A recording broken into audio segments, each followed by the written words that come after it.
It's August 7th, 2024. Mzwandile Hadebe together with Reinhard Hatzenberg, who are from the Department of Sport, Arts and Culture, Archives Oral History Unit. We are in Drummond.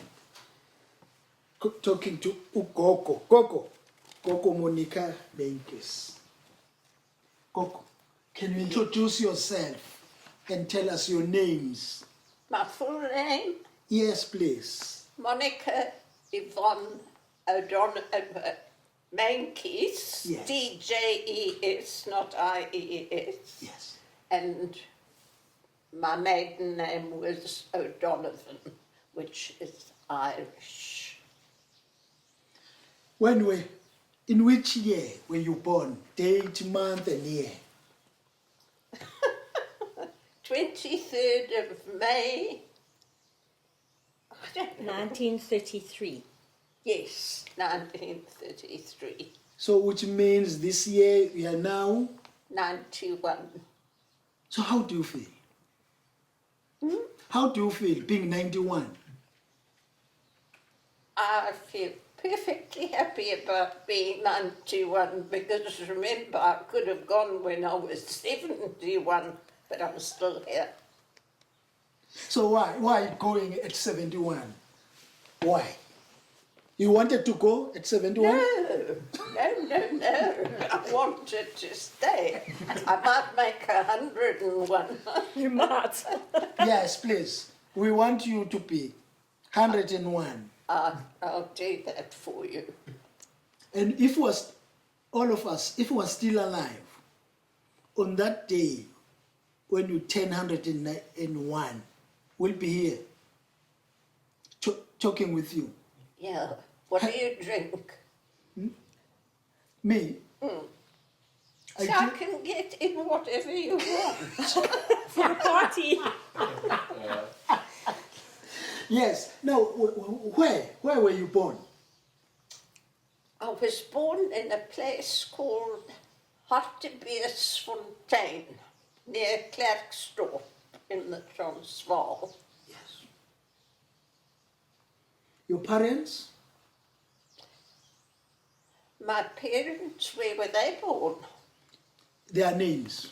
Oh, their names? Yes. My father was Harold Willoughby O'Donovan.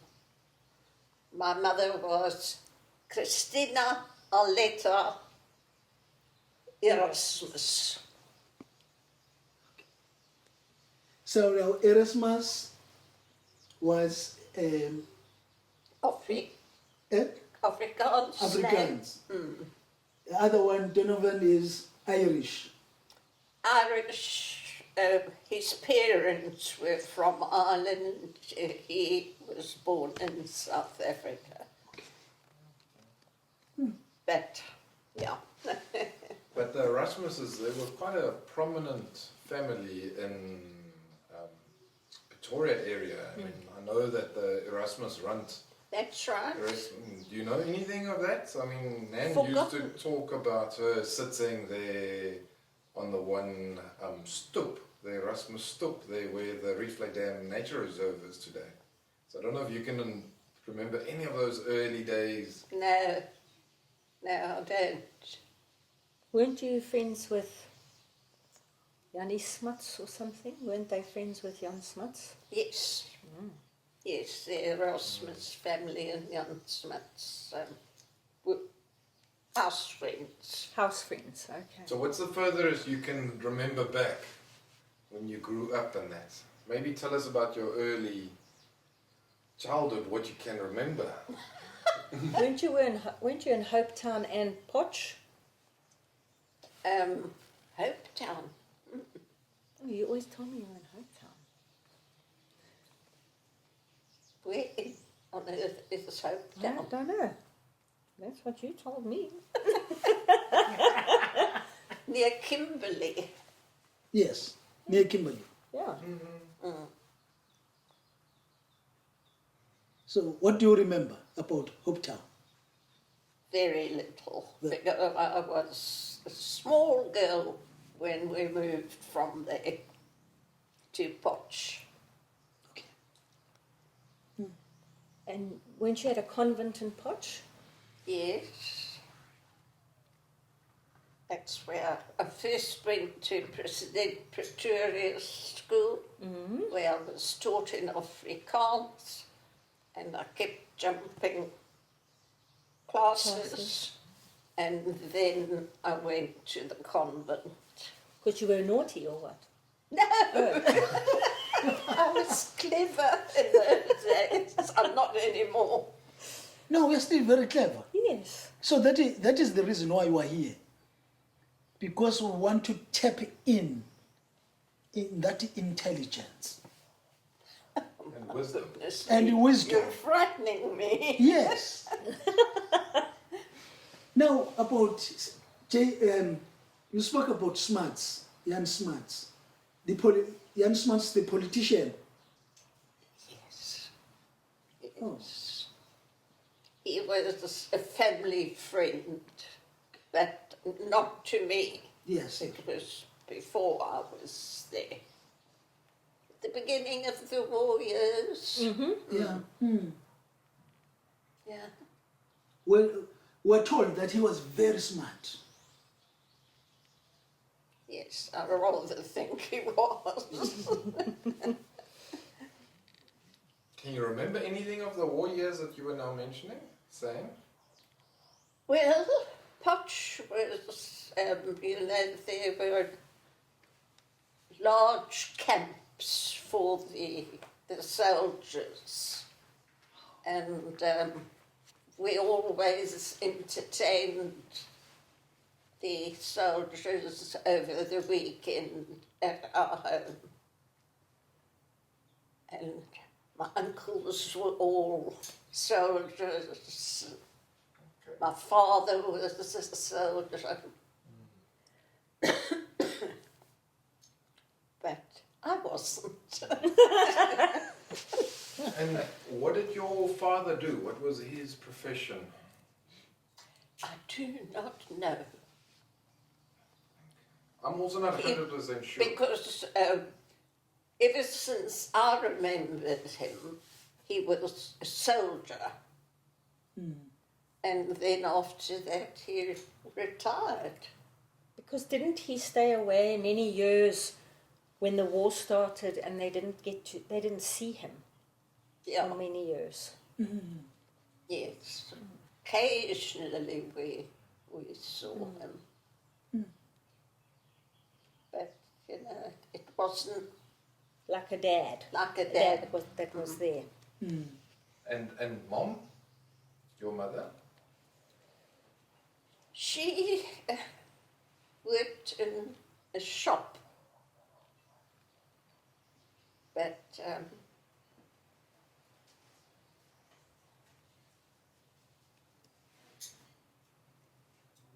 then when we moved to Durban, she worked for the CNA.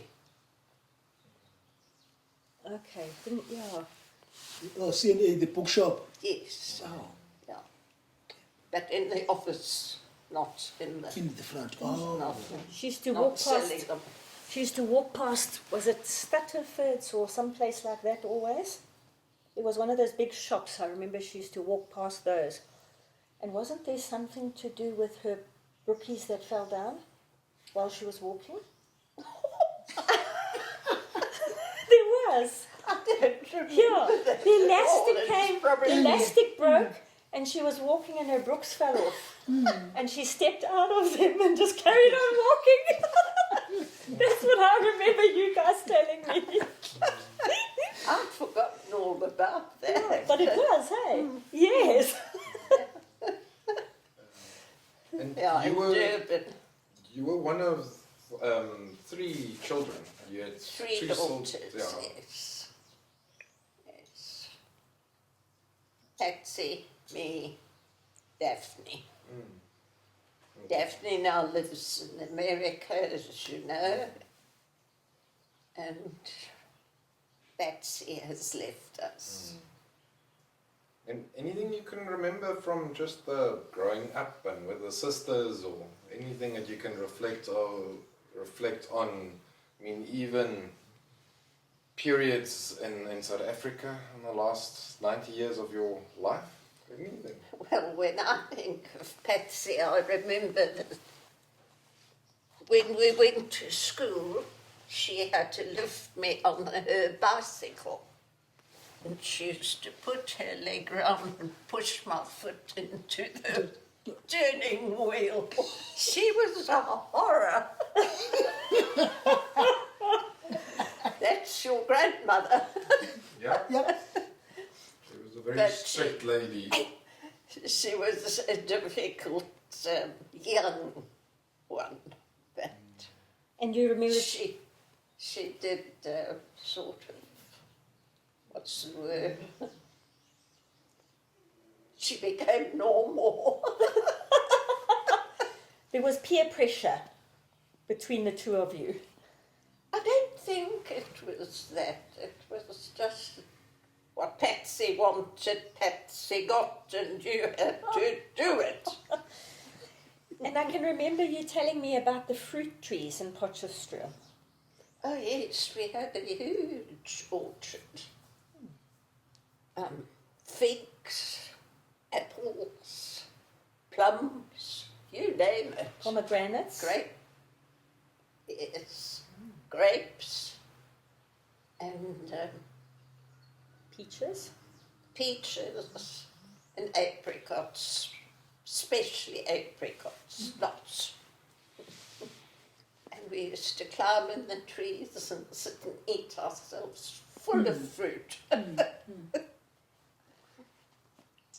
Yeah, Those were good years. yeah, different from today, totally. Yeah.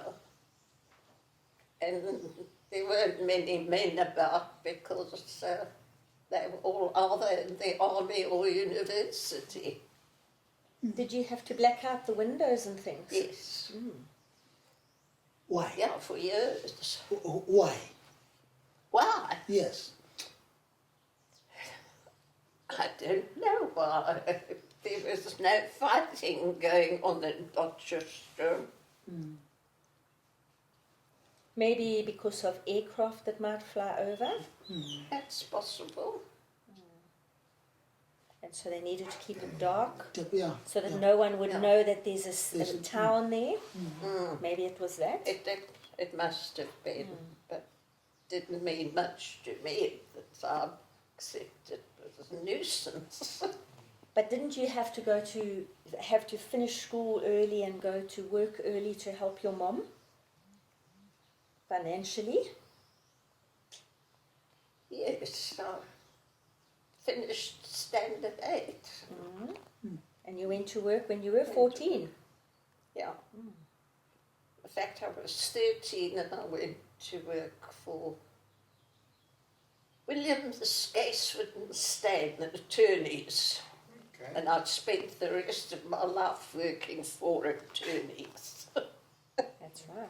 So tell us a little bit of that, Yeah. of your profession, what you can remember, and what it was just being a woman. We in Women's Month, and that. I mean, Yeah. and so I'm assuming there's a lot that's changed, but I mean, women in the workplace. So Well, when I went for my interview at the firm of attorneys who employed me, one of the partners was Mr. Jarvis. And he interviewed me and said I can work for them and be his general factotum. I had not the faintest idea what a general factotum had to do. So when I got home, I said to my mother, I was 13. I said to my mother, Mr. Jarvis says I can work for him, but I'll be his general factotum, Mom. I'm scared. And what did it mean? I would do whatever he wanted me to do as far as the job was concerned. Never heard that before. Yeah. And how much were you earning? How much? Yes. How do you mean? What was your salary? Oh, I can't remember that. Must have been about that much. And you are paid in cash? Oh, yes. Oh, yes. And I worked for attorneys for the rest of my life. Many, many years. And then you retired at what age? 76. Wow. Long time. Starting at 13 and finishing at 76. I had the odd little break to have my 3 children. I actually have an article where Mom had been working for McClung, Mustard and McGlashan. Well, it was originally McClung, Googe and Mustard. We used to call them McDung, Scrooge and Custard. and then she worked, and then it became McClung, Mustard and McGlashan. Yes. And Mom worked there, I think, for 45 years Yeah. in Pinetown, above Old Wearings. In Crompton, Yes, first, Caversham Road, yeah. first across the road,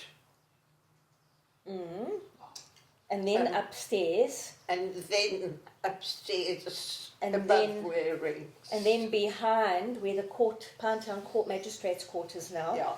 there's a little road called Chancery. No. Ricketts.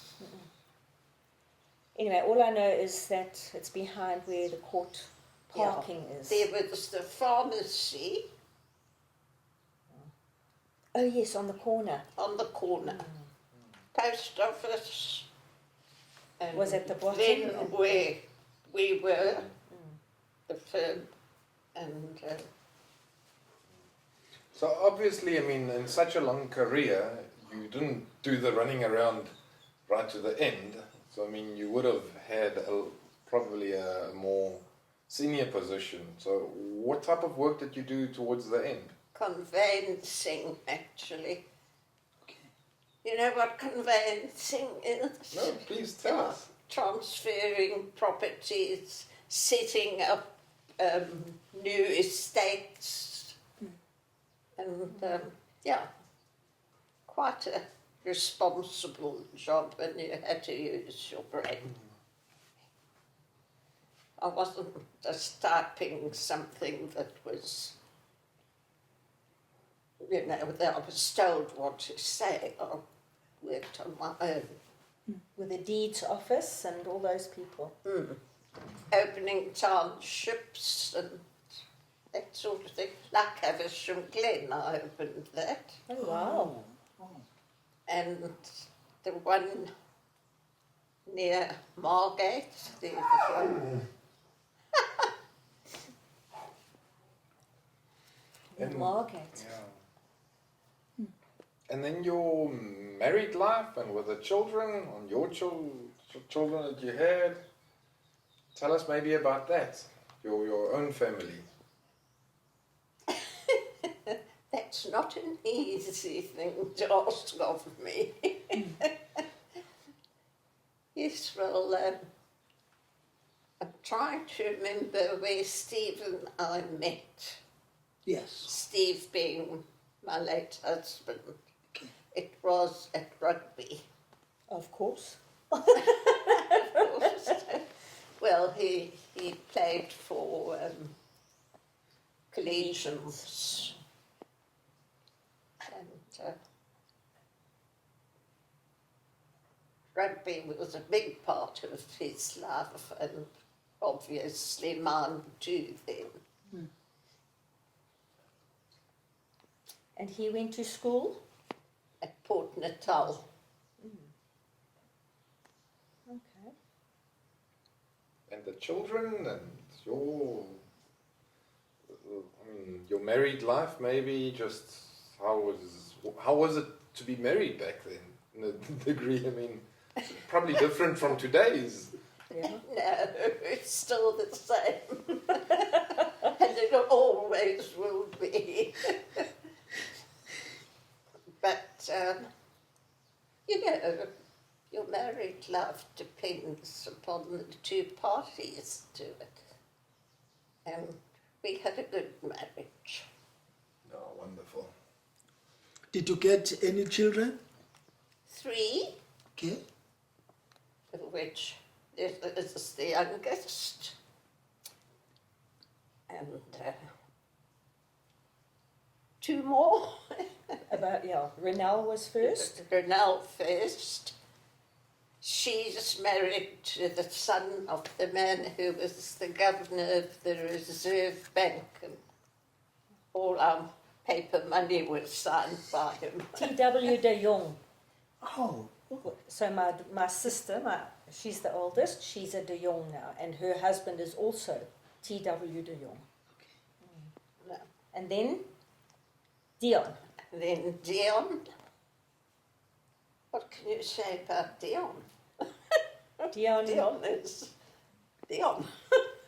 he went to the army when he was 17. Yeah, Uh, they had to. It wasn't a matter of choice. and I think it affected him a lot. Because he was on the border fighting. Yeah. It was a tough. It was a tough time, the Angolan War. And it had a huge impact on his life. Yeah. And then me. Yeah. So is there anything that you can maybe reflect back, growing up, looking at Mom? Mom, Was she strict? Maybe tell us what you could remember Yeah, Mom- yourself from growing up with the siblings and the family. Mom was the disciplinarian. I never knew that. Yeah. My dad never really gave. I was the only child he smacked because I was very cheeky, and so I was the one that got smacked once by him. Mom used to do the smacking mostly, and she threw a couple of shoes at us. But yeah, we grew up. Mom and Dad originally lived in Woodlands in Montclair area. Which road there? Kenyon Howden. Kenyon Howden, yeah.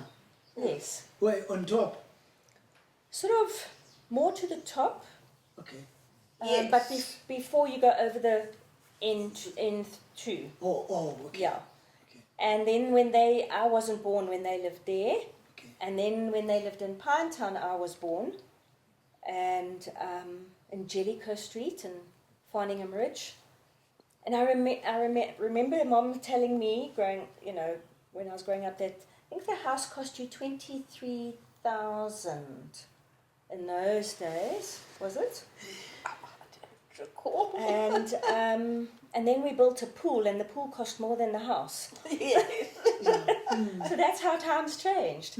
When we were growing up, they had those culverts next to the roads, and they were filled with moss. We loved it when it rained because we could slide down the moss culverts, and across the road there was still sugarcane. I think when you moved there. When we first moved. I'm just going by what I was told as I was growing up. It was a very small little suburb. Now it's chock-a-block with houses. Mom and Dad they pretty much started the tennis club there, Yes. the Pinelands Tennis Club. And then my dad was very much involved with Pinetown Club, and they started Lahi Park, where the police academy is run from now, I think. Is that so? I think so. I think the police academy. And next to it is Pinetown Pool. So, and Mom worked all the time. I can't remember my mom ever not working. No. Except when I was going to have a child, I stopped for a while. Dad did industrial door sales, so he travelled a lot. And Dilly doors. And then Tilly doors, yeah. It was first with Wispeco. Yes. Yes, and then Tilly doors. And he was with Tilly doors until he was retrenched, and then in his 50s, I don't know. And then he was like doing contract work for them. And then Dad, he over the years got dementia, and didn't do as much work. And I think partially also because he didn't have a full-time job, maybe. But I went to an Afrikaans school, and my brother as well. My sister was at Pinetown High. She was head girl at Pinetown High in 1973. It was when she started there, and in fact when I was at Pinetown Infant School, it was co-ed and dual medium. So it was English and Afrikaans. And then I was only there in grade 1, and then Gelofte started. So I went to Gelofte. And my brother also went to Gelofte. My sister stayed at Pinetown. Infant, senior, junior primary, senior primary, and then high school, where she was head girl there. Do you know what year that was when Gelofte started? When you were there? So dear, I was decade? grade 1, so I was born in 63. And I went to school, I think, in 69. So then in 70, Gelofte would have maybe started. I'm trying to remember exactly. And my brother was the highest grade of the school, or class, and then standard, and every year they added on a standard, and so they were the first matrics. He was in matric in would it have been, I was 1980, I was in matric, and so Dion is 5 years older. He was 1975, he matriculated. Yes. So they were the first matrics in 1975.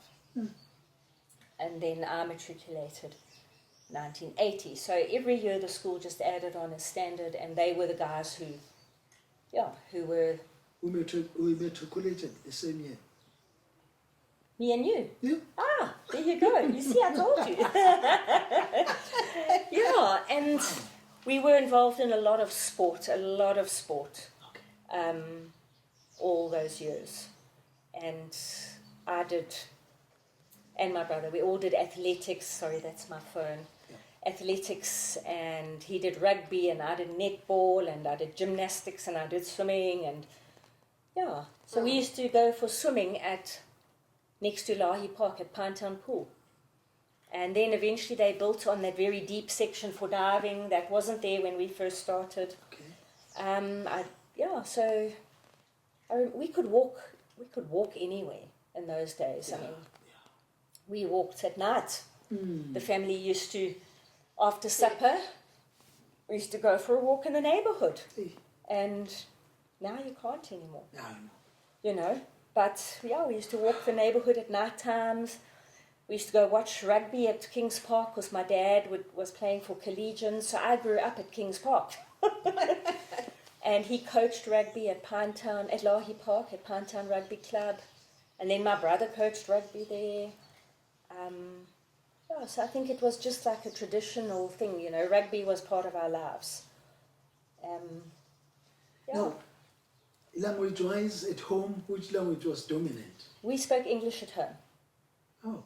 So when my mom sent me to school, I could not speak a word of Afrikaans. But you soon learned.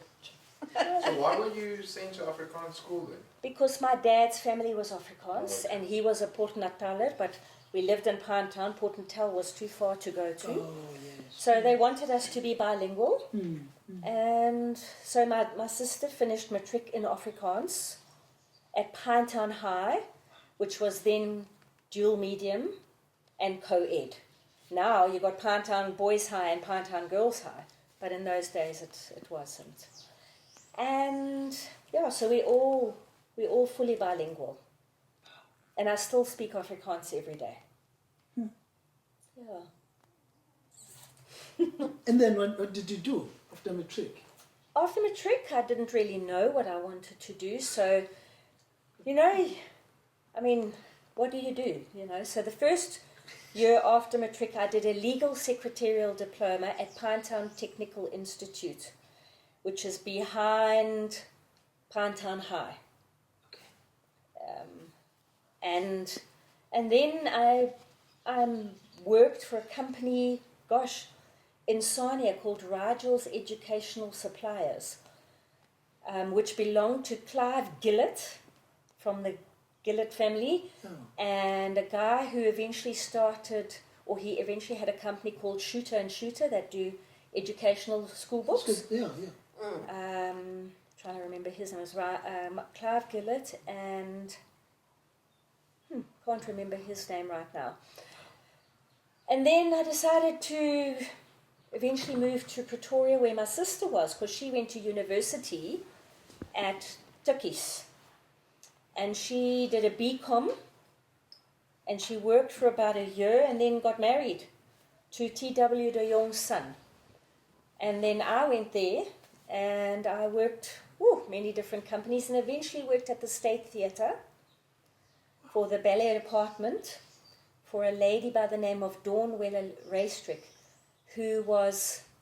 she's Dame Dawn Weller Raystrick, because she was, what do they call it? When they called a dame, you know, like when someone becomes a sir, so-and-so, and they have a dame, so I worked there. Okay.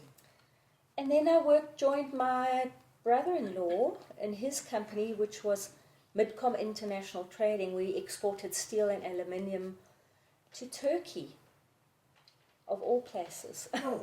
And we also brought in aluminium from Korea, I'm presuming South Korea, Yeah, not North Korea. Mm-hmm. So I worked for him for many years, and then when my twins were born, I moved back when they were 1.5. I moved back to Pinetown, to the house I grew up in. And Mom and Dad were in the flatlet, and my ex-husband and I were in the main house with my twins. And then when I did that, I had a franchise called Top Tots Mother and Child Workshop. And then I started a preschool in Pinetown called Little Amigos. And then when my children's dad moved back to Johannesburg, I then, what did I do then? I then eventually studied to become a pharmaceutical rep for doctor education. And that's what I still do now. Because I knew I needed a medical aid, I needed a car, I needed petrol, and I needed a stable job, because in my preschool people often didn't want to pay. They thought you were doing it for fun, you know. So that's what I did. And I put my children through high school at Westville Boys and Girls, and I put them through university. How many? 2 children. Oh, the twins. The twins. Okay. And when I remarried, I got 2 extra children. My twins were 7 when I remarried. And then I got a stepson who was also 7, and I got a stepdaughter who then was 11, I think she was, or 13, yeah. Mm-hmm. Yeah. And they all out of the house now. But growing up in Pinetown was fun. Pinetown was everyone knew everybody. Yeah, and it was nice to see the schools develop, you know. And the tennis club. The tennis club, Virtually next door. We started that. My brother broke my leg, yes, while you were at tennis. My neighbour's son chopped my head open while my mum was at work. So, you know, it was a different time. I mean, if you had to tell someone that your neighbour's son chopped your head open nowadays, people would be wanting to open lawsuits. Yes. Whereas there, it was just... And in fact, it was the same day that Hendrik Verwoerd was assassinated. 1966. Yeah. September the 9th or the 6th. One of those two. And Mom wasn't home, so a neighbour took me to Marion Hill Hospital. And when she got out the car at Marion Hill Hospital, she broke her ankle. Yes. And I was busy having stitches in my head. And Hendrik Verwoerd was assassinated. All in one day. And when did you hear about the assassination? Still? I would have heard it then, okay, obviously, over the news, but I wouldn't have known what was going on because I was only 3. Yes. I was only 3. Yeah. And then, from there, I'm trying to think of all the other things that happened. Oh, my brother used to steal my mom's car. Yes. you know, and go driving it when he was 13. And in those days, it used to happen. Yeah. Nowadays, you don't really see a 13-year-old stealing the parents' car. You know, but yeah, I think it was different times. Yeah, it was Different times. The police brought him home once or twice in the middle of the night because he got driven over an island in Pinetown and broken the chassis of the car. So he wasn't in trouble for driving the car, but he was brought home by the police. So nowadays, no, I don't think that happens so much. I think children grow up differently now. Yeah, yeah. You know, there was a lot of stuff in those times. A lot of fun was had too, which they don't have anymore. We used to have a couple who lived next to the tennis courts, and every Friday night they had either a games night. So everyone in the community, all the children, used to go to their house on a Friday night and play games. Yes, Table they had tennis. one son. Yeah, one adopted son. So it was table tennis and all different types of things. And then on a Saturday night was movie night. And everyone used to go and watch movies, home movies at their house. They still had, in Pinetown eventually they had a movie house called The Gaiety. Oh yes, I'd forgotten the Gaiety. So I know that we went there sometimes. And then eventually when Hill Street had Pine City Centre, then everyone watched movies there because the Gaiety closed down. And the library, I remember the library in Pinetown, and I remember all the minor birds, and you used to hear them all night, you know. And there used to be a circle at the intersection of Old Main and Caversham. And everyone used to drive around the circle. There were no traffic lights. There were no traffic lights.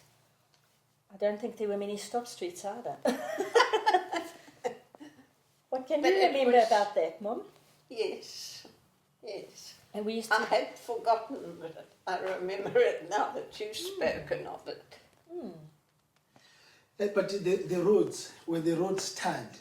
Not when my mom and them first moved into their house. It was dirt roads. Yeah. It was dirt roads when they moved in. Yes. I know. And eventually they got tarred, and then Benjamin Pine School was built. So it was just progression, you know. Yeah, and that school is still there. Benjamin Pine is still there. Ashley School is still there. All those old schools are still there. Yeah. And Nan used to also stay in Pinetown and that, so I'm assuming the family did see each other quite often. In later years, she stayed there. In later years, she stayed in Pinetown. Before that, she was in Umbilo area. What was that? Yes. You're talking about Auntie Patsy. Not too far from where Dad went to school. Yes. Prospect Road. That was Prospect Road. Prospect Yeah. Road, yes. That's where she first lived with Uncle Nas, who was her first husband, Heidenreich. Yeah. Yeah, Okay, I did not know Nas. no. Okay. So he was he was actually her second husband, because she eloped. Yes. Did you not know that? No, I did not. I'll go and find out about She that. eloped with, what was his name? Mom will tell you just now. It's It'll gone. come back to you. Yeah. And then after a few weeks, she came back home. Yes. Okay. And she then... Well, she worked in Johannesburg, and that's where she met him. And then she met Uncle Nas after that, and that's who. Yeah, she met him when she used to come from Joburg and visit us in Durban. Okay, and he was the Heidenreich, Yeah.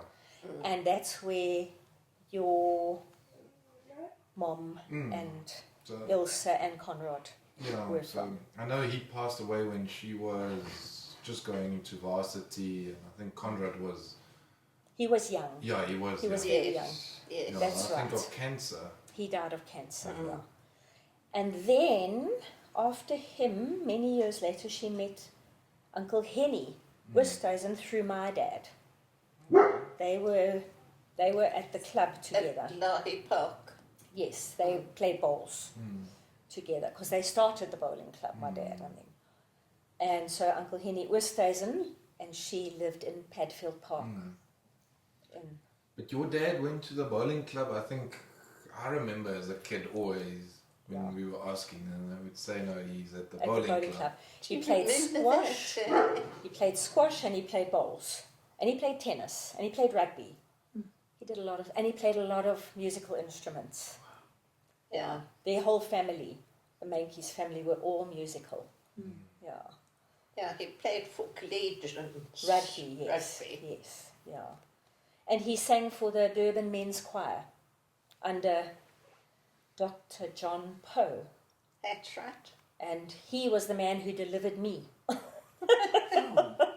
Yeah. But they all sang with the Durban Men's Choir. Yeah. But I What just... an interesting life, actually. Very. And I know that, yeah, Mom worked very hard to put us all through. Well, school was governmental then, but there was always school fees to pay and sport. Yeah. And so I think most of that fell on Mom's shoulders. Mom wasn't as strict as Nan. I want to see if it runs in the family. Mom was strict. As strict as... As Nana. Yeah, no, Mom was strict. Mother always says that Nana was very strict. Mom was strict. You had to be with your kids. What? We were nice children. We just beat one another up a bit. And we all survived. We all survived. That's how you survive. Yeah. Yeah, but Mom was strict. Dad was often away. Dad was at sports clubs.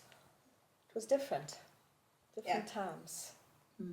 Played rugby and then Squash and all the sports, whatever sports there were, he would play. And often we used to have the rugby team at our house afterwards for the after party after winning the match. Yeah, so it was a different time. I think quite different to how your mom and them grew up though. Yeah, because they grew up for a long time without a dad. So, yeah. But I think the O'Donovan ladies are very strong in character, and they made it happen for their children. You know, Irish blood, that's it's the... Irish. Yes, Yeah. yeah. We used to fetch my gran in Surrey Mansions in Curry Road, which is now it's an Art Deco building that is a Beautiful. historical building. And I remember the lift. It was one of those cages. That's right. We used to go up and down the lift in a cage. Can you remember that? Yes. Yeah. But that building had been there for so many years. Yeah. It was lovely though. It's still a lovely building. So They've it was maintained. a small apartment. I can't remember what... Was that the third floor or... I think it was the third floor, and if you looked at the building, it was on the right-hand side, and it looked over Greyville Race Course. I know that. That's right. But only on the side window you could see. Opamani used to sit on the stoep outside, and Yes. Chrissy, I always remember she was in the kitchen at the back. That's right. Yes. Yeah. So you say at the back. For me, it's when you came through the door. The kitchen was on the right, I think, as you came through the door, and the bathroom, I think, was on the left. And then it was pretty much a bachelor flat with an enclosed balcony. Yeah. I remember that. I've still got some of the furniture from there, and in fact, that piece of furniture there is from there as well. It was Granny's, and I've got the old chairs, the old Mboya chairs and things. Wonderful. Yeah. And you've always been very involved with community work? I know you love your animals. You've always played a big part in the church and that. So, I mean, you've had quite a full life outside of your working life. Yeah, outside of my working life, yeah. When I moved to Pretoria, so I've always been involved in animals and caring for animals. I probably care more for animals than people. Look at them. I see them, mustn't scratch. But yeah, always done animal rescue. Even when I was at school, I used to do animal rescue.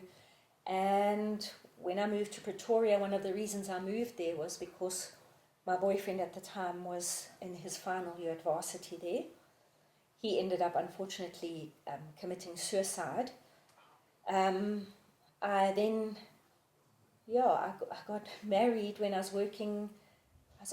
I was 26 when I got married, and it was a guy who worked with me at the State Theatre.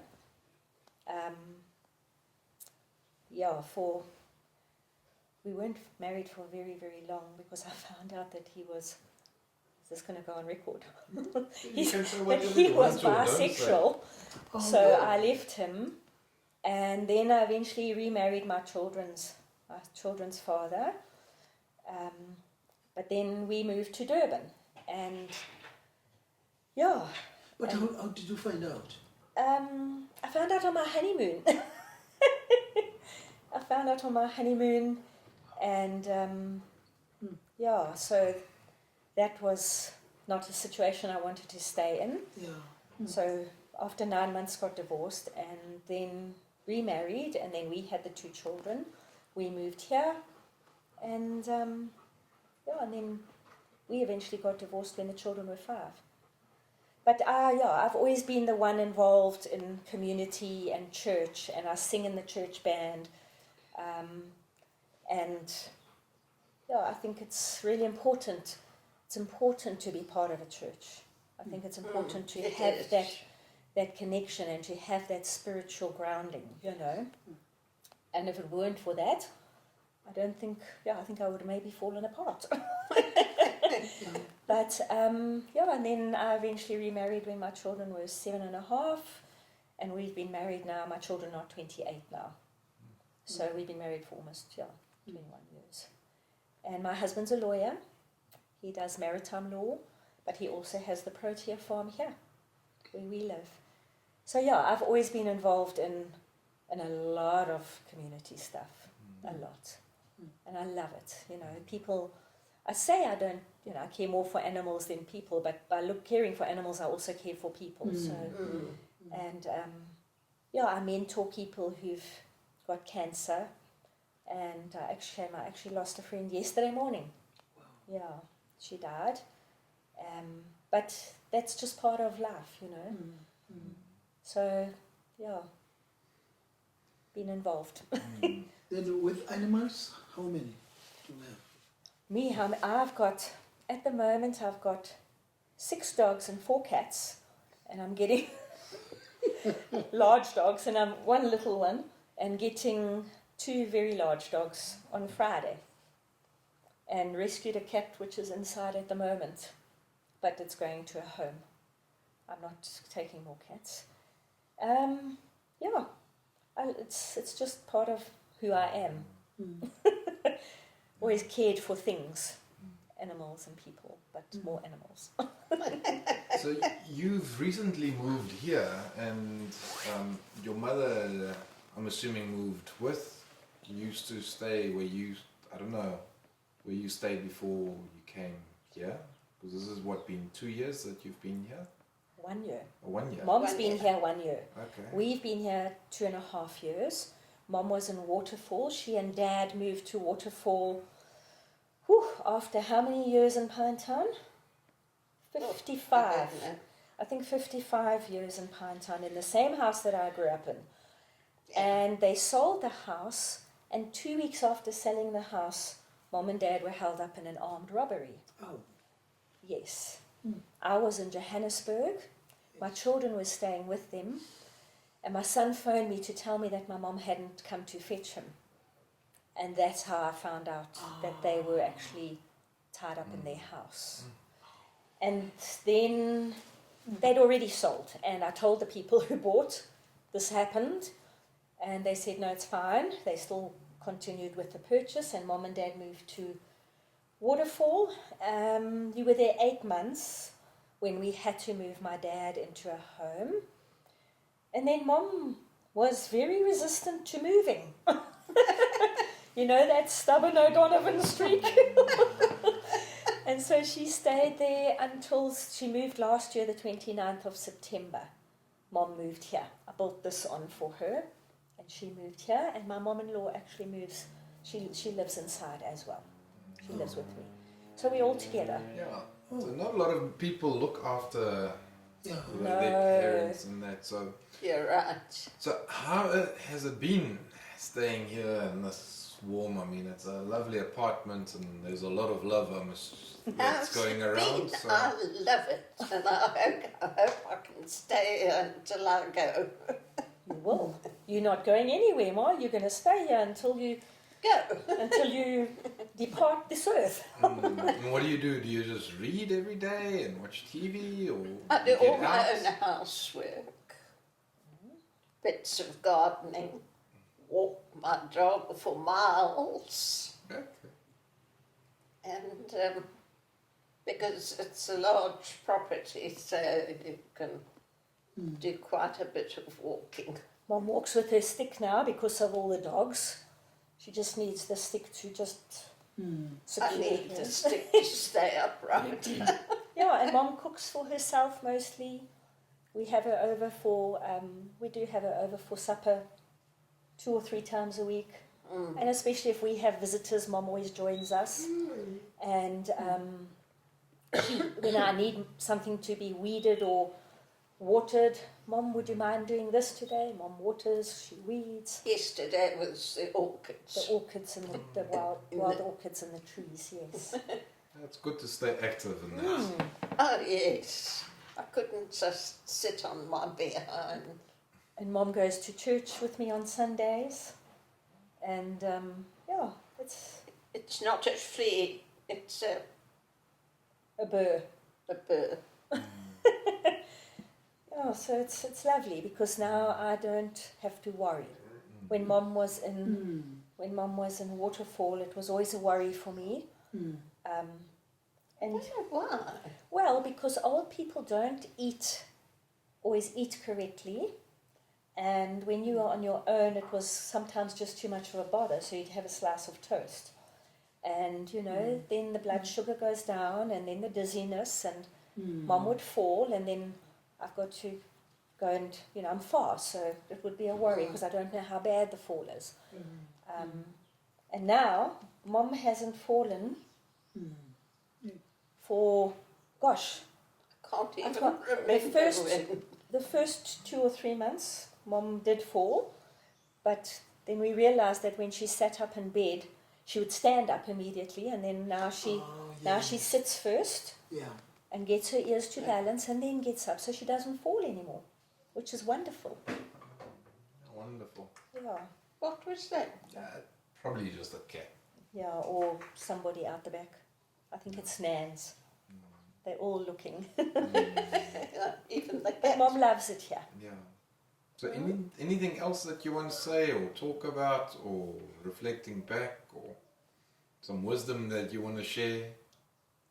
There's very little of that going around in the world at the moment.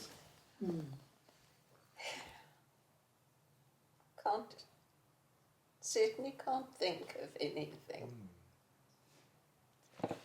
Maybe let us talk about a little bit about the change of currency. When you grew up, there were pennies. Let's talk about that. When it changed now to something, how did you adjust? How do I adjust? How did you adjust? Yeah. When the currency, the money changed. From British currency to South African Because you- currency. Yeah, you had Yeah, pennies and dollars, pounds and pounds pennies. and Not Tikkies and Tickies, pound shillings, Shillings, yes. Yeah. tickies. tickies, yes. And your milk was delivered to the house. I remember that. Our milk was delivered to the house. Yeah. Yeah. And we had a postman who used to deliver the post, you know, walking. And then he got on a bike eventually. And now I don't know how, how do people get post now? Because we don't get post here. We don't I get don't think there's much in the way of post post. going around. No. I don't think anyone. I think the world has moved totally to digital now. Yeah. Yes. And yes. we used to get the milk, and then it had a silver lid. And we used to press that lid down and take it off and steal the cream on top. Yes. Because it had thick cream on top. That's right. And then try and put that silver lid back and make it snug. And bread was delivered. Bread used to be delivered to the house, fresh every day. That was when I was growing up. So I don't know about when you were growing up, how you baked the bread, I presume. Yes, my Oma used to Okay. bake the bread. Yeah. She did most of the cooking because my mum worked. Okay. Yeah. Sure. And I remember when I had my preschool, you did most of the cooking because I was busy until late. So you see it passed down in those generations. And my dad's mom, she had a Lucisais, what do you call a Lucisais? Boarding. Boarding house. Boarding Yeah. house, yes. In Umbilo, 184 Umbilo Road. And the people used to board there because that's how it used to be. Yes, we stayed there for the first few months of our after we got married. Shame. But her husband Opa was so nice. He was lovely, yes. He was a lovely man. He was quite a prominent, my dad's dad was quite prominent in the community in those days. Yes.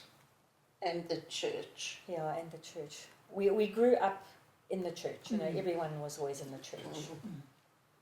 So which church is this? That was the Dutch Reformed Church, yes. Yeah. And then when I was little, we went to the Methodist Church in Pinetown. I'm presuming, That's right. I don't know why. Why did we go to the Methodist Church? Can't for the love of me think. And then because I went to an Afrikaans school, I went back to the Dutch Reformed Church. And then you guys came back to the Dutch Reformed Church. Yes. It's very, not that it really mattered. No. Yeah. And my dad, they were 7 children. Oh. Yeah, they were 7 children. Mom and them were 3. They were 7. Yeah. Yeah. Big families. In the Afrikaans families in those days. But your family was more English. Yes. So the Boer and the Brit got together. They are. Now, let's talk about that. The war between the Boers and the English. So at home, was that discussed? That was before I knew about. Yeah, but I mean even afterwards now, was it discussed in the house about what happened? Not much. No. Okay. Because when I was a little girl growing up, the last World War was on. Yes. And it was so different, you know, to what had happened before. And the Afrikaans people and the English-speaking people got on much better than they did In the Anglo. Yes. before. Yeah. Thank goodness. And were there food rations and things like that? Can you remember if food was freely available? I cannot recall that there was any difficulty with food in Potch. I don't know, there might have been elsewhere, but not in Potch. Maybe your mom just made things happen. Yeah. I think probably. And Possible. most of our And children don't always veggies- notice. Our veggies and our fruit, we had big yards and You grew your own. We grew our own fruit trees and our own veggies. Okay. Now let us talk a little bit about COVID-19. Remember COVID? What can you say? What can you say about that? What do you remember? Did it have a big impact on your life, not being able to go out, or nothing? No. I remember having to go for The vaccination. a vaccination, and that was the worst of it. So you didn't miss me because I couldn't visit you. You didn't miss me. No, No, she didn't.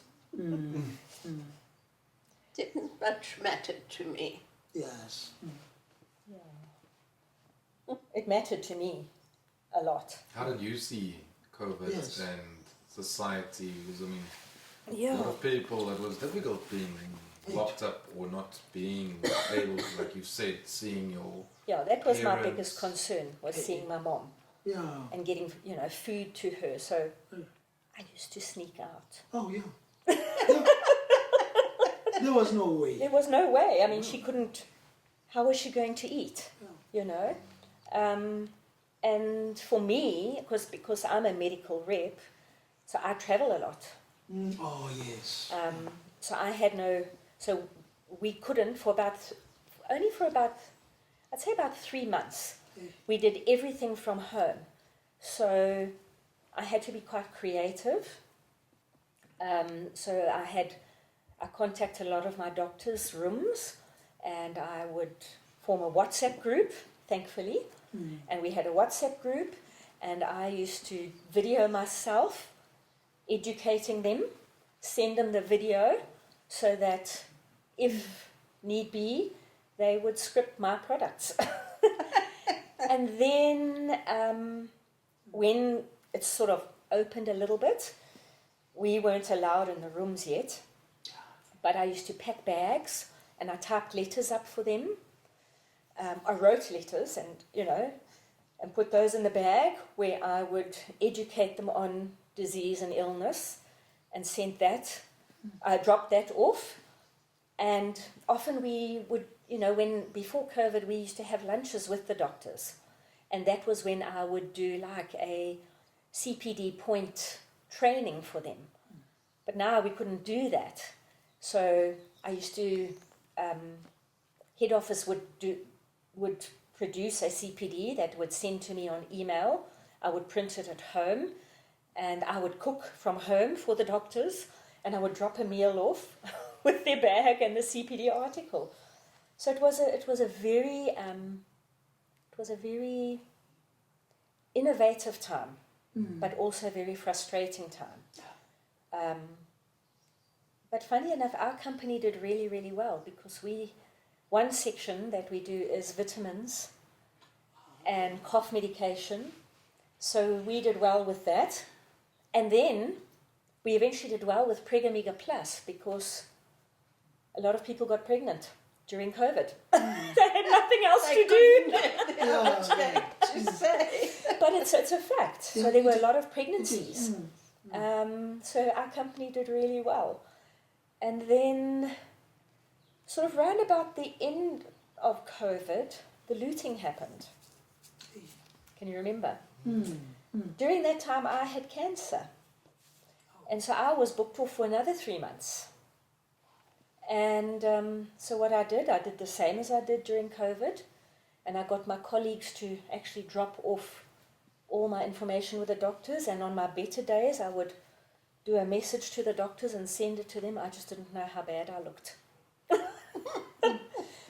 Yeah, and it worked, so I had to be creative, because as a rep, losing 3 months is a lot, and I managed to still make runner-up rep of the year that year, just because I was innovative. So, and maybe the doctors felt sorry for me, I don't know. Yeah, it was a different time, COVID. I must be honest, I did not want to have the COVID vaccine. I didn't. But with my type of job and travel that we have to do, I didn't really have a choice. I didn't want it. But it was what it was. So, yeah, I lost a lot of doctors. In 1 month, 12 of my doctors died. In 1 month. So? And now, post-COVID and Yes, it's happening post-vaccine, again. I'm losing doctors again to heart attacks. So it's pretty interesting. Yeah. I'm neither an anti-vaxxer nor a pro-vaxxer, but I have seen repercussions from both. But now with the heart attacks, why is that? Well, if you do some research, they do say that it is affecting people who were very healthy previously. It's it's brought out immune disorders, it's brought out clotting disease. There's a lot of stuff. Yeah. But I'm not saying I just think they should have. But let's face it, the whole world was pressured to have a vaccine. And do you think people's human rights were taken away to a degree? Because Yes. people were bullied into it. Yes, I do. Yeah. And Yeah. I do. Yeah. I do believe it, even in my own job. Well, if you don't get the vaccine and you don't go and do your job, you lose your job. So what do? You can't lose your job. So There was no choice. there was no choice. But I do think more research was necessary. But the entire world was pressured. But I do feel that we were bullied into it and our rights were taken away. Yeah, yeah.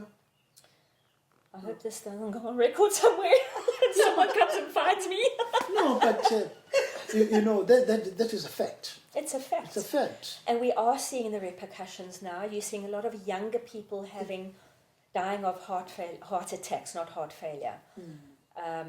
A lot of cancer has erupted. A lot of immune disorders have presented. So Now, why? I don't quite know why. I haven't done enough research. Yeah, But I don't think enough research was done into vaccines. yeah. And you can't change it now because it happened. It happened. Yeah, It happened, and I think we're going to see a lot of deaths due to it. yeah, But we also saw a lot of deaths due to COVID. Yeah. I would have preferred it being due to COVID than a vaccine, quite frankly. yeah, yeah. Because I think that people have built up an immunity now, just like they did with the Spanish flu, with H1N1, all those flus. But with COVID, there was something that was a mystery. And I think even now it's a mystery, It's still a mystery. but they are not going to pay attention to. For instance, if we talk of social distancing, people that are living in shanty towns and shacks. 100%. But now, the death rate wasn't there. Nope, it wasn't. So you see, there's something missing Yeah. that we're not told. And we know that masks do not keep the bug away. Yeah.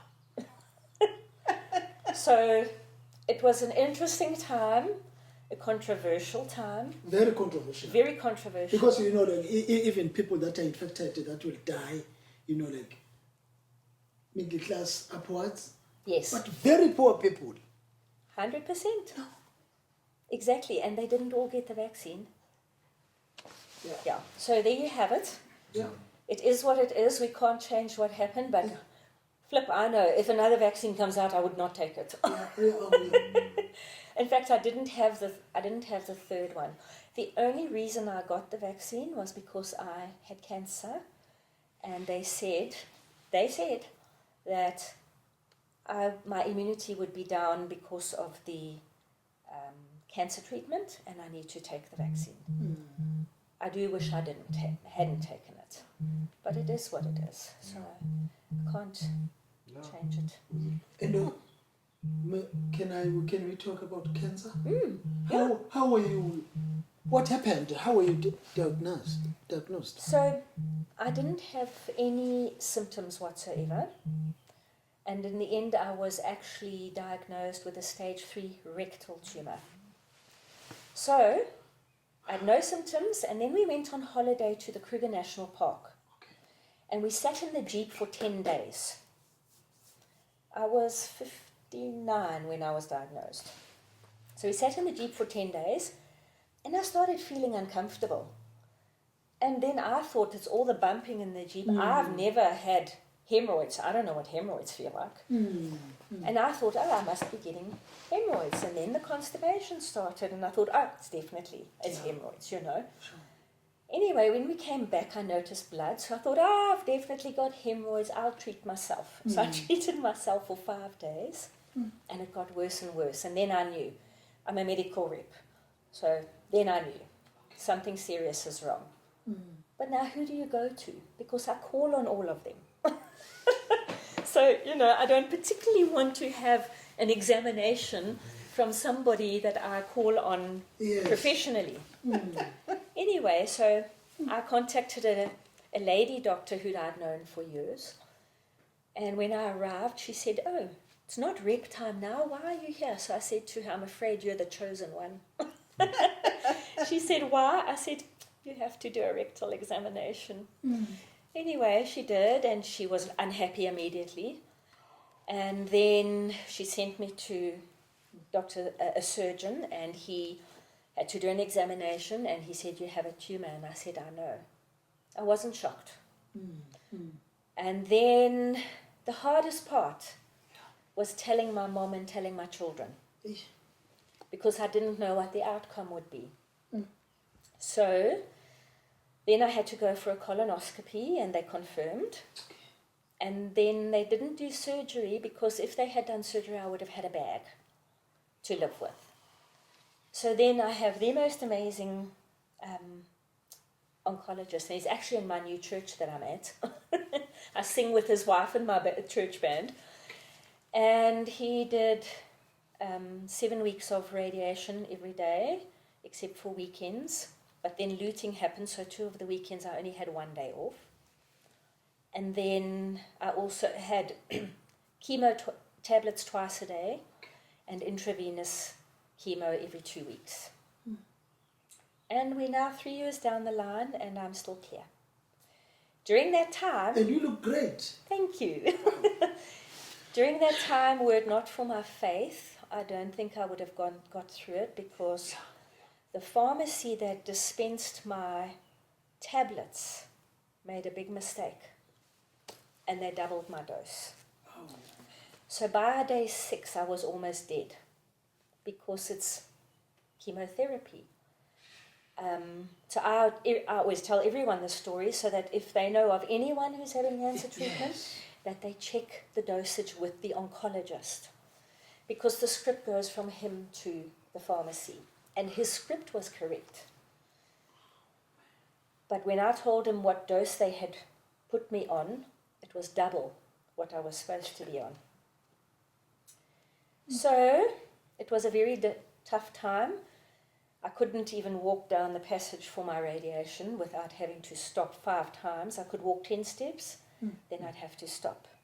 Then I'd walk 10 steps, and because it was still COVID time, my husband was not allowed to go in with me. So it was tough. But I never felt hopeless, ever. That was great. And when I was on the radiation table, I used to sing 2 hymns while they were doing the radiation. And those 2 hymns got me through every time. It was tough. It's not fun. Same hymns. The same hymns. He will hold me fast, and I will wait for you. Those were the 2 hymns I sang. Now telling the family, telling mom. It was hard to tell her, because, a child is not supposed to possibly die before the parent. So it was hard, but I explained to her that I'm going to have wonderful treatment, and it's in God's hands. The worst was my children, because they don't have any contact with their father. So I'm it. So I told the children that I'd love to have a video call with all of them. So we did a FaceTime call, and I had to tell them. It was very hard, very hard. Yeah.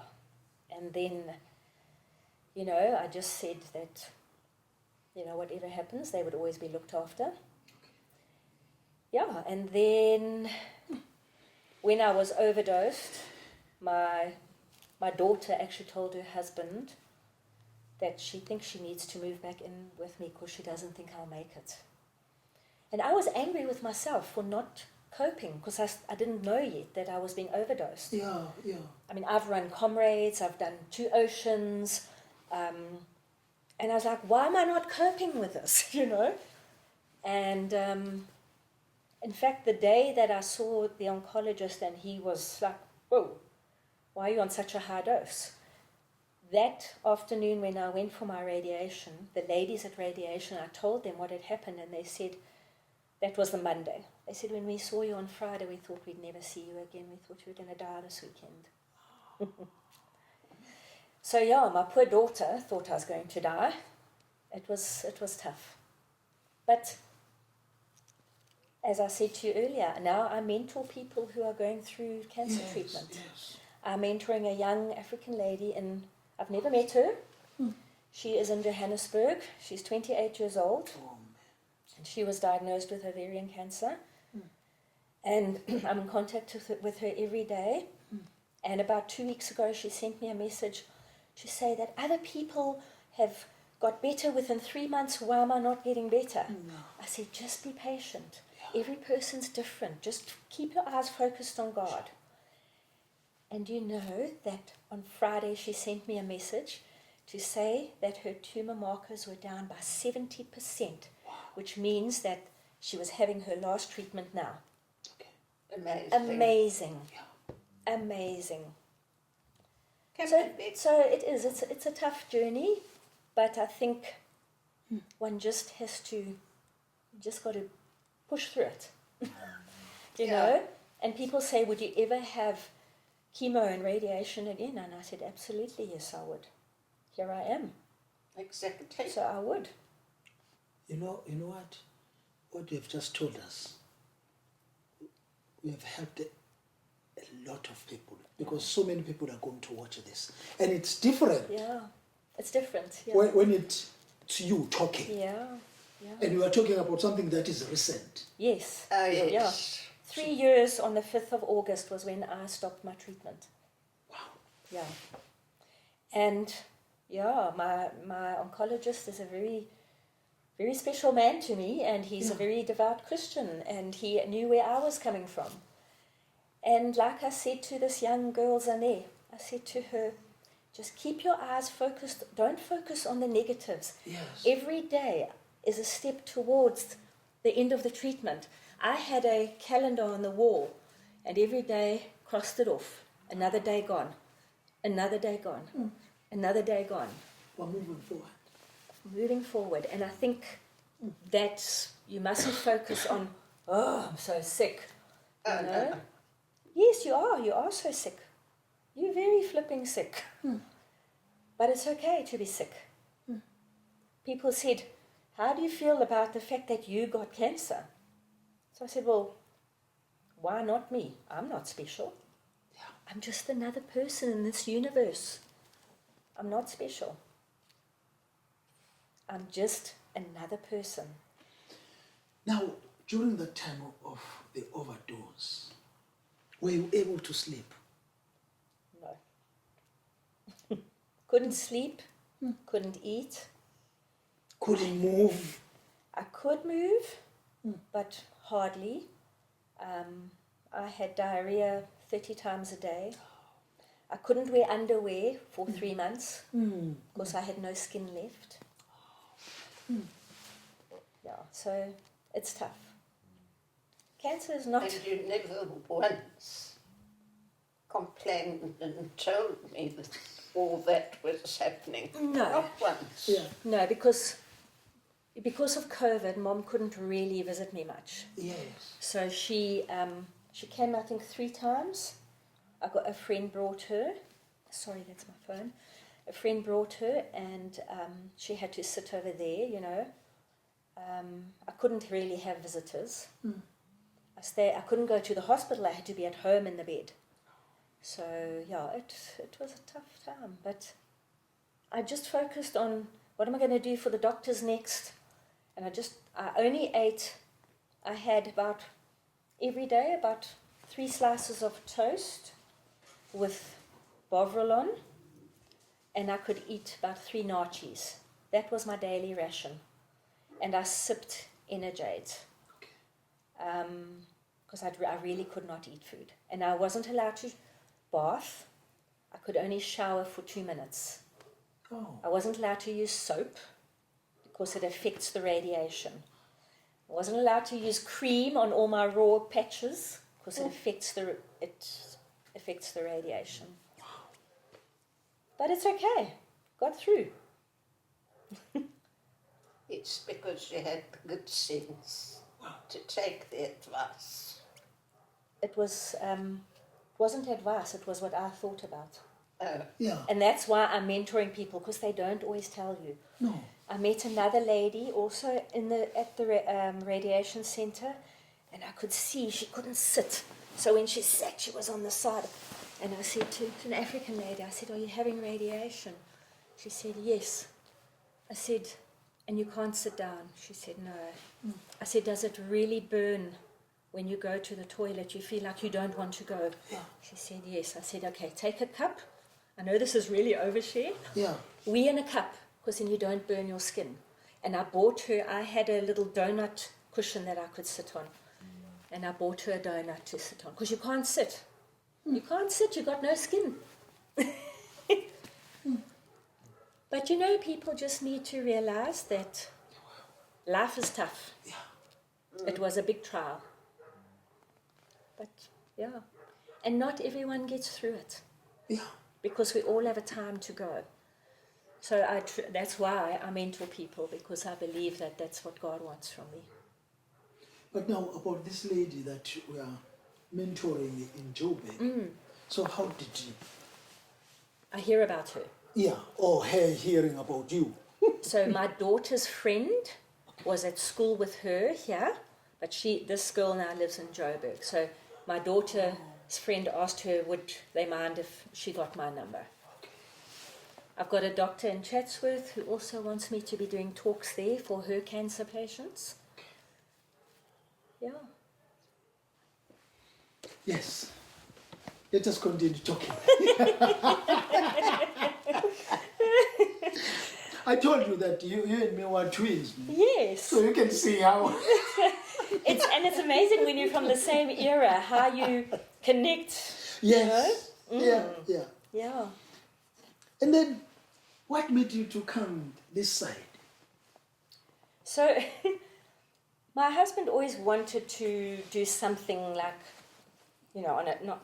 on a little sort of small farming scale, but I think I did mention earlier he's a maritime lawyer. Anyway, so he wanted to move. We lived in Bothas Hill, and he wanted to move because the noise levels were just getting too much, and he worked from home, and it was, every day when I got home, he would be like, the noise outside, because it was hectic traffic and taxi doors slamming open and closed, and the hooting on the corner, because we were on the corner of Mkhize and Old Main Road. Okay? And there were always people waiting for the taxis, which they have to do. But it was the noise levels that came with it. The hooting all day. So I said, well, I love our home. I don't want to move, blah, blah, blah. And then I said, if we ever do, I want to have a view like we have now. Because I love that freedom of looking. And I know it's a privilege. It is a privilege to have that. I want that freedom of just not being squashed. I can't even wear a t-shirt up here, okay? Yeah. So there we have it. Yeah. Anyway. And then I was just paging through, the homes for sale, and he was paging through on the internet. And then we actually both saw this place. And it was on show that weekend. So we thought, let's just go and look. So I said to him all the way, I said, I'm just telling you that it's got to be like we have now. I don't want to be stuck looking into someone else's house. And as we drove down the driveway, I just said I could live here. I hadn't even seen the house inside. Oh, but the view of Yeah. the hill, you know, down and up Yeah. the hill, it was It was perfect. just, and then we drove in, and I said, oh, I love this place. And we came in, and everything was exactly like we wanted. This wasn't here. This was just grass here. This little building that we're in now wasn't here. That veranda wasn't there either. We built all of that on. They had a off-ducky, you know. Anyway, and so then we moved. I said to him, if it's meant to be, it'll all happen easily. And then another 2 couples came and looked on the same day, and it was raining the day we came and looked. And I was like, oh, if it's meant to be, it'll be ours. And if it's meant to be, our house will sell easily. We had already fixed our place up nicely, and then I think it was 4 people came and looked at our show house. 3 of them made offers, and 2 of them got multiple bonds approved. And so it was all just easy, and then we moved here. Now, so there used to be horses. We don't want horses. Horses are hard work. Yeah, there's the barn On the other side. other side, yeah. So The horses lived there. we'd been living here for 3 months, and we thought, what are we going to do with all of this ground? You know, it's got to do something. Can't just sit there. And then, yeah, we decided for our old age, we will have the flowers, and we've trained, well, we're still busy training staff, so that eventually we'll just supervise. My husband worked very hard because I'm at work all day. And then we've built onto Airbnbs, and that's going to be our pension. So that's why I didn't want to do vegetables. There's a lot of people doing vegetables. So it had to be something different, and eventually we hope to export. So what are you planting? Proteas. Pincushions, leucospermums, leucodendrons, and then normal king proteas, pink ice. When you go, we'll go to the edge of the grass here, and you can see them growing there. I will give you some to take home. Some lovely cut flowers. It's really, and so that's what we're doing. And it's very different for my husband as a lawyer, because I certainly don't have time to go and do the marketing. I mean, today, you know, obviously I was here so that I would be here for you, but my mom can tell you my job is very demanding. Any rep who goes home at 11 o'clock or 1 o'clock in the afternoon is not doing their job properly. So, yeah, so I'm very driven to achieve, and that's who I am. Whatever I do, I've got to do it well. Otherwise, what's my point? You would rather not do it. Yeah. So, you know, like I said to you earlier, I've run a couple of comrades, and I ran my first one at 42. And I had my plan. I want to do it in this time, and I did it in exactly that time. The next one, I want to do it in this time, a half an hour faster. I did it in exactly that time. And the next one had to be a Bill Rowan, and I came in 8:53, Bill Rowan. Wow. So that's me, because I work with precision. Okay, that's just how I am. My husband loves running comrades. He's done 7, but he just wants to finish. I'm not that person. And we're just different. So we trained together, but we didn't race together because I'm not doing that. I'm not going to sit on the road for 11 hours. Forget that. So that's how I am. So it's the same with this, you know. And everything that I do, I'm driven to do it well. Why mustn't I? If you want to do something, do it properly. Yeah. You know, I'm not that person who's gonna, I just want to make my salary every month. Yeah. No, that is my salary. But if I want to do well, I've got to work hard to do it, to get it, you know, and then get that extra money. So that's just. But what drove you to participate in the comrades?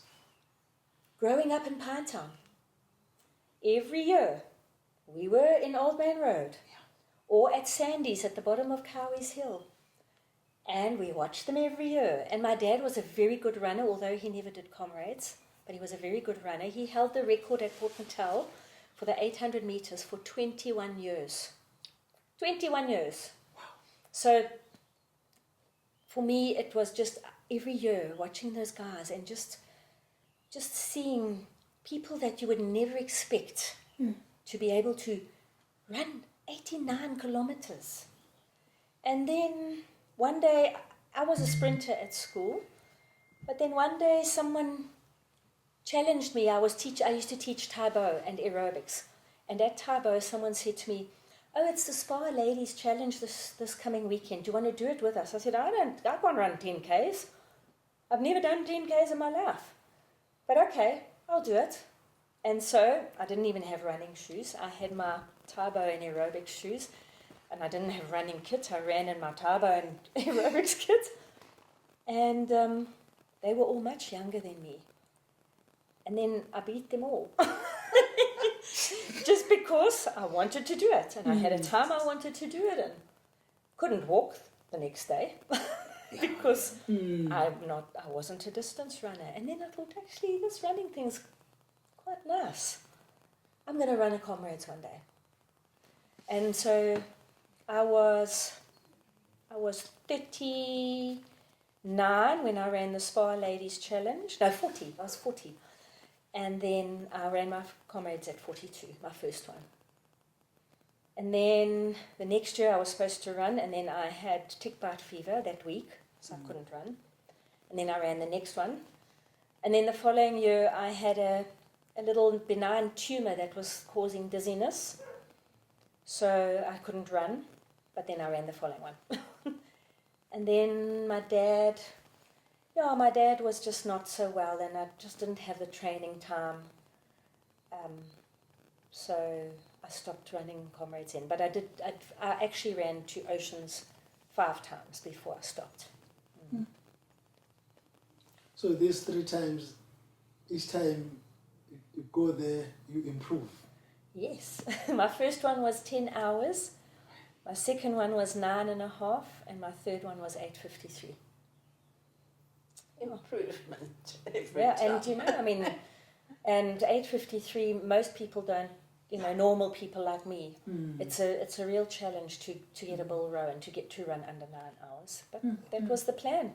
So I had a beer crate, and I stepped up and down on my beer crate on rainy days, and I did track training twice a week, and I did hill training once a week, and I did my long run on the weekend. So I wasn't just running kilometers and kilometers and kilometers. Yeah.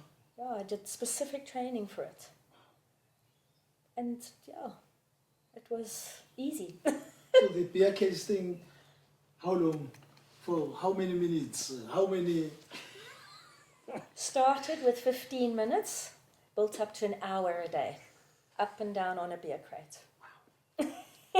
I know it's not normal, I know. that was going to be my next question. That are you saying? And you know what? I used to put the Crown Channel on and watch it, the Crown Channel, because I love Crown. I love Crown. I'd step up and down on my beer crate while watching the Crown Channel, because then you don't notice you're doing it. But it gave me the strength I needed, yeah. It's not normal, I know. Yeah, no, it's not. But I'd always wanted to do it, but until I'd run that 10K, I didn't know how much I wanted to do it. I had to do the 10K to know how much I enjoyed running. I did sprinting, but never distance. And so, yeah. Now, Mom, you went to a Catholic school. Yes, high school. High school. Let's talk about that. Let's talk about that. How was life there? It was very good. The nuns were all so nice, and all the teachers were nuns. And they came from all different parts of the world. And we had it was a boarding as well as a day scholar school. Oh, yes. And we had people from all over Africa coming down to Potchefstroom to go to school. But it's Potch is an education centre. Best schools and university and everything there. So, you know, education meant a lot. Not much else goes on in Potchefstroom, I don't think. You're quite right. So none of your teachers were brothers? None of your teachers were brothers? No, the priest. You mean priest. at the convent? Yeah. The priest, but he was not a teacher. He was the priest for the church. Amazing, hey? Yeah. Especially because you don't, you grow up in a different household and then go to Catholic school. Yeah. But now, how come that you went to a Catholic school? Were you also a Catholic? No. How did it happen? There were quite a lot of people, pupils, who were not Catholics. Catholics. Okay. Quite a lot, because it was such a good school. Okay, so it was... People came from Kenya, all over the place.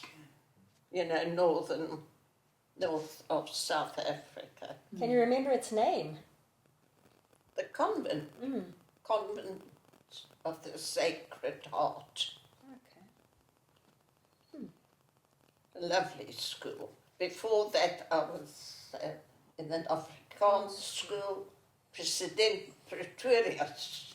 So that's interesting that you went to an Afrikaans primary school. Your dad was Irish, your mom Afrikaans, and then you went to a convent. That's quite hectic.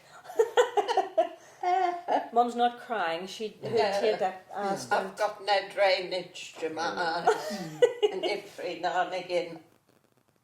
I need to Now, when you were living in Potchefstroom. in Woodlands, In Woodlands. was the Catholic Church then along Kenyon Howden there? The sacred, it's called Sacred Heart Catholic Church. Was it there? Yes, yes. Did it remind you about the school that you went to? Had nothing to do with it. But did it remind you of it? You You never know- went there. No, When you lived in Woodlands, you went to the Dutch Reformed Church. yes, Okay. because Dad and I were Married. married Yeah. in Dutch Reformed Church. Now, how do you feel? How old do I feel? How do you feel now as we are talking about this? We are recording you. How do you feel About recording, about being recorded? About? being recorded, And looking back on Oh, life, looking back on life, Yeah. remembering actually. remembering No, it's rather nice to have somebody listen to your memories. You know what?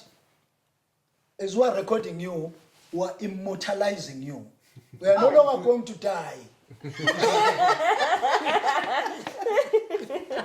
Only my body will die anyway, my spirit will Yes. remain. No, we're with you. We'll remain like this. Because today we are being immortalized. in camera. Oh, I see what you mean. Now, being 91, what is the secret? The secret. The secret of this milestone. Because I also want to reach that milestone. So share the secret. What is the secret? That's a difficult question for which I don't think there is an answer. You know? Different people feel differently about different things. That's true. Yeah. And some So, don't want to get old, and some want to get old. yeah. Strange that. Yeah, it is. Huh? But when you're growing up, have you ever wanted to reach this milestone? Never gave it a thought. I never gave it a thought. You mean the milestone of 91 years old? Yes. Never gave it a thought. You just take it as it comes. Wonderful. And I'm lucky. Yeah, yeah. Yeah. 91. And my dad was 89 when he passed away. When was that? 7 years ago. Yeah. Yeah, 7.5 years ago. Okay. Yeah. And one of his brothers died at 95. All of them are late 80s, early 90s, yeah. Who? Dad's brothers and sisters. Yes. I don't know how old Auntie Jury was when she She was in died. her 80s, late 80s. They all lived long. The last one died this year. Yeah, his youngest sister. She's in Canada with her son. Yeah, but everyone else was still here. Everyone else was still here. We don't want to leave this place. It's amazing. Hey? Why would you leave South Africa?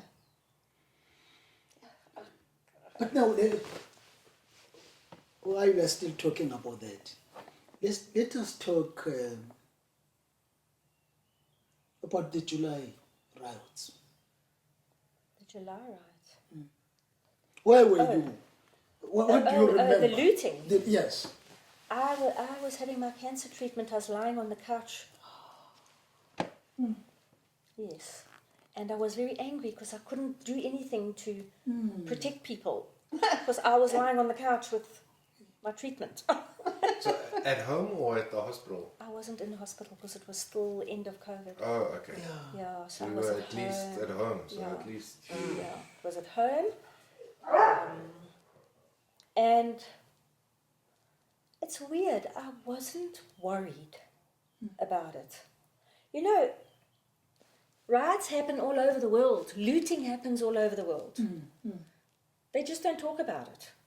Yeah. If you think, I mean, Paris recently had major looting. Yeah. The UK has looting very often. Yeah. In fact, in UK last week, was it a few days ago? Yes. Yeah. The States has looting all the time. Yeah. It was new for us to have it in that sense. We know that the trucks get looted on the N3 and N2. But it was new to see it in a shopping centre like that. And it was horrible. Yeah. It was not nice. But I wasn't panicked about it. Because I knew that people would stand up and protect. Because that's what societies do. And that wasn't a representation of South Africa. No. No. For me, that was just someone has stirred up something Yeah. for whatever reason, and they're going to make it happen. But it's not the whole of the world, of South Africa, Yes. you know. So I wasn't like, oh, now I have to leave the country. I know a lot of people did, but I'm not. And I think a lot of those people who did regretted Oh. doing it. Oh, for sure. Yeah. A lot do. And for me, it was, you know, I know that people are going to stand up and fight this. They're not going to just take it on the, you know, not just going to take it on the chin and say, oh, sorry, you know. No, it was a different agenda. It wasn't everybody.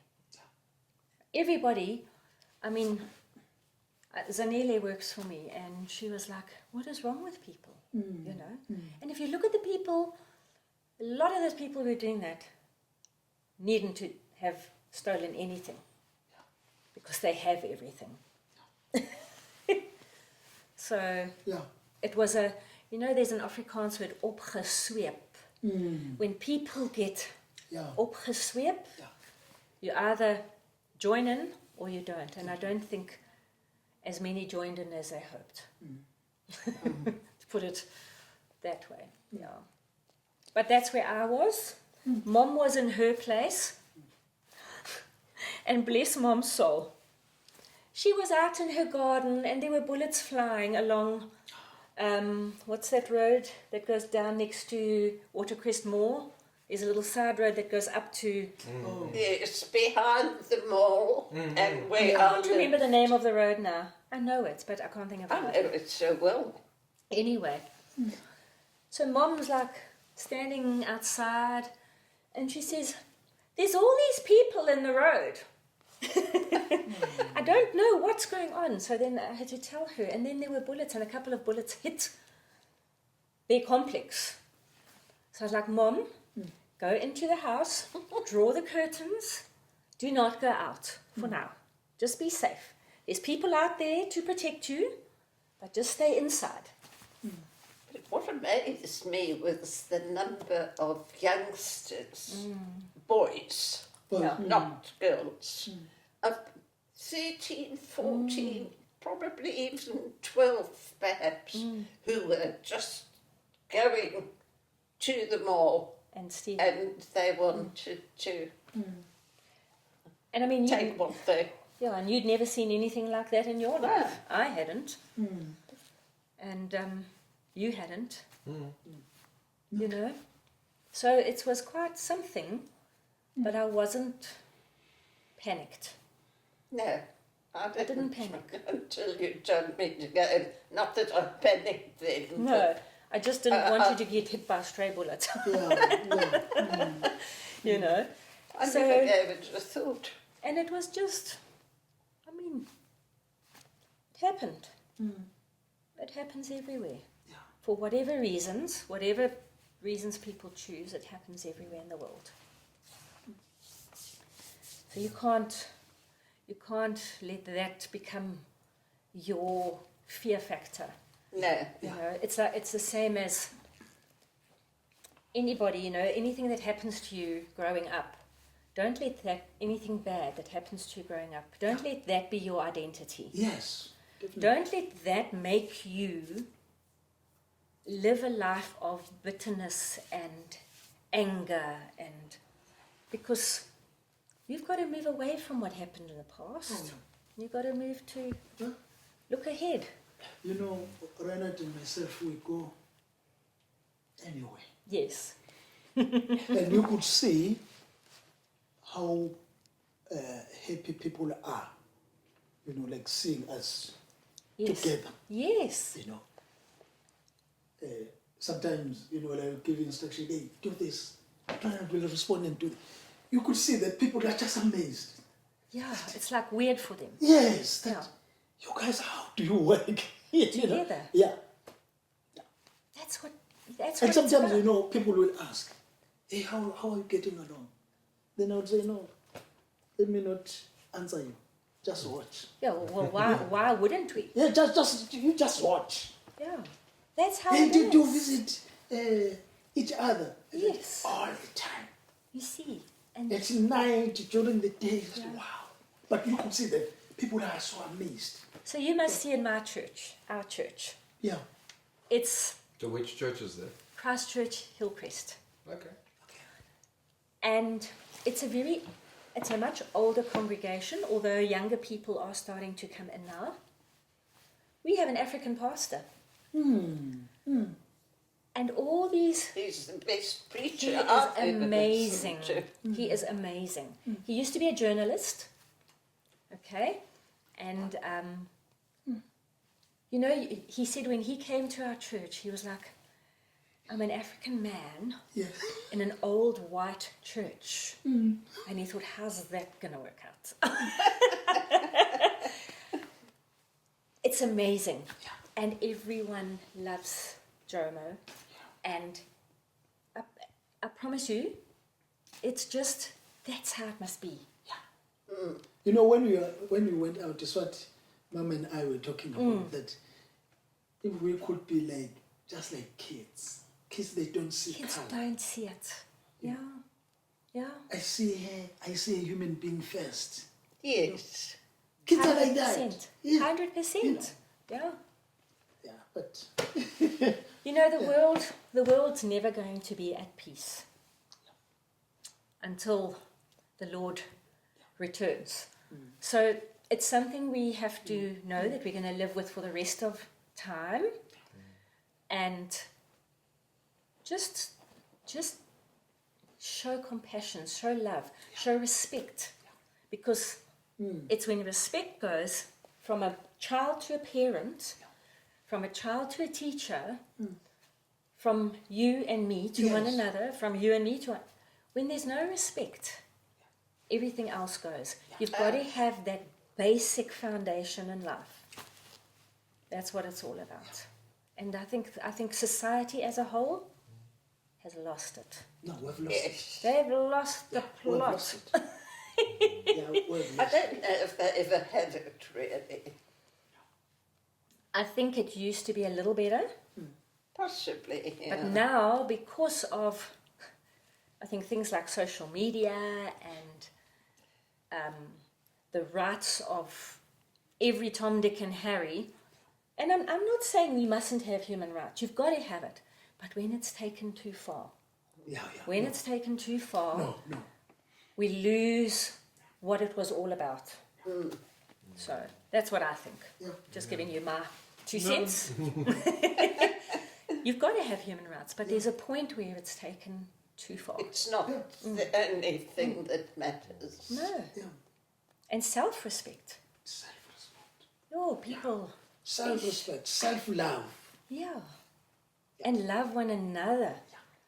In fact, love one another more than yourself, because otherwise it becomes self-worship. Yeah. Interesting, eh? Yeah. No, I'm happy we could finish off with at least the high notes and Yeah. the resilience of South Africa. Hey, I love this country, hey? I love this country, and I look at where people go and I think, what did you think when you left? Oh, this country's great. But then you go there and you've got the same thing. Human beings are human If beings. not worse. Yeah. And at I least, mean, Britain is finished. yeah, you look at these places and I'm like, oh. I've had so many friends who've gone over and they're like, oh, we miss South Africa so much. But they can't come back because they haven't earned enough money to come back. They've got to work 3 or 4 jobs. Some people. Some work 2 or 3 jobs just to keep the electricity going. You know? Yeah, we very lucky being here. in We this are country. blessed. Perfect weather. We are blessed in this country. Yeah. You know, wonderful. And we look at it and, you know, people must go and see this country before they go and see another country. You know, our company took us 1 year to Mauritius and 1 year to Turkey because we made good target after COVID. Okay. And it was nice, but I wasn't blown away. I didn't think, wow. Because I live in wow. Yeah. I live in wow. This country is wow. Don't you think? We're very definitely. fortunate. Definitely. And I was like, well, I don't see what other people are seeing. Because I tend to look at the good stuff and not focus on the bad stuff. Now, before we close, Sounds like a sermon. what else can you talk about before we come to Mama? What else Me? do you want to say, before we close? I've had a good life. I've had a tough life. I mean, there's things I haven't spoken about now. Yeah. I've had it tough, and not from my parents' side, from other people. But it didn't, as I said just now, it didn't become my identity. So I think that for me is like, and I love life. It's not without trouble, because life is always going to have trouble. Yes. But it's what you make of it and what you learn from it that counts. That's my motto. Mama, Yes. before we close, what do you want to say? Your closing remarks for today. No, I'm not a great talker. I like listening to others. Not anything that You want What's to close say? to your heart? Yeah. Anything from your heart that you want to say? You've got 20 seconds. No, I'm just very grateful that the Lord has given me the life I've got. Very grateful. And you are always joyful. Mom's always joyful. Yeah. Except you've made me want to cry now. You know, my husband, that's one of the things he always says is your mom is always joyful. Yeah. And I think that's it. And she is. She is. You know, when we came, I just saw that. She laughs a lot. Yeah. She smiles a lot. Doesn't mean she's without her aches and pains. But she's joyful. It doesn't take them away, so why bother? 100%. And you took that Yeah. with you. Yeah. Yeah. I keep that in here. Yeah. But you live it as You well. live it. Yeah, yeah. You live it. My dogs. And I haven't even made you a cup of coffee. So thank you very much. Thank you. Yeah, You're the thanks for ones making who've gone time to and the that trouble. and I've just talking been and sitting there. sharing a little big part of your life and that. So we really appreciate it. Yeah. Thanks.